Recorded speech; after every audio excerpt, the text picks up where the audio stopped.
Hello, my name is Fred Fisher. For the past 42 years, I've been involved in the professional liability insurance industry, first as the owner of a claim adjusting and claims third-party administration company, and then for the following 20 years, I was also the owner of a professional liability insurance brokerage that followed a wholesale broker model. In 1981, I published a book with Reston Publishing Company, a division of Prentice Hall, called Broker Beware, Selling Real Estate Within the Law. It was basically a book on how to conduct yourself as a real estate professional so as to avoid the possibility, or at least reduce the possibility, that they would be sued for professional liability or malpractice. It was really one of the first books on how to conduct oneself so as to avoid claims that had ever been written for a real estate professional. One of the unique things about real estate professionals is that, number one, in many states, they are considered to be in a fiduciary capacity to their customer. That is very rare. And although that may be eroding in many states, there are still many states that still hold a real estate professional to the highest standard of care, highest ethical standard of care that exists.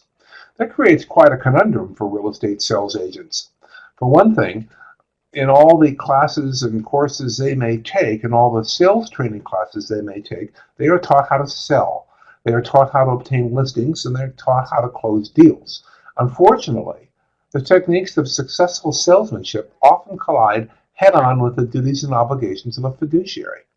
That is one unique aspect of being a real estate professional with respect to the conflict that exists on how to be successful sometimes versus how to live up to your professional obligations. The second problem is the fact that traditionally real estate professionals are fiercely independent. They actually consider the deal their own. In other words, they're the ones that found the seller. They're the ones that convinced the seller to sign a listing agreement with the sponsoring broker in which they find themselves employed, or where they find themselves employed. In addition, they often may be the one that finds the buyer.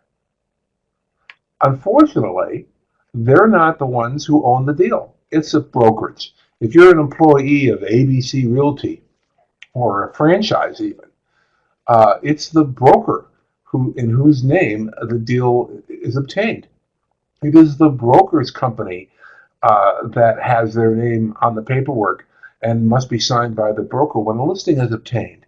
And when the closing takes place, it is also the broker who must sign off that he's reviewed the file and approves it, so to speak, even though the sales agent did much of the work.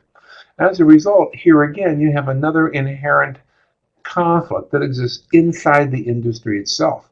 And that is, the broker has the obligation, the broker has the agreements with the buyer and or seller, the broker has the obligation to supervise the sales agent, and yet the sales agents are fiercely independent and often keep the files of a transaction and an escrow in their own office and rarely want to meet with the broker to go over what's going on.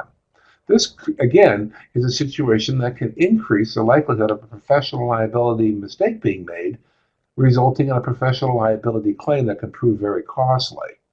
There are lots of ways real estate professionals can mitigate their exposure. Numerous classes and courses are being given by the National Association of Realtors, as well as the insurance companies that provide professional liability insurance to real estate professionals. Many of the ideas and techniques are actually based on my book, again, which was published in 1981. In any event, this is one of the areas of expertise I have, and I am very comfortable in testifying as to the standard of care of real estate professionals, escrow companies, in some instances even title insurers. Nonetheless, it's a very difficult area. I thank you for your time, and I'm always available for a consultation for up to an hour without charge. Thank you very much.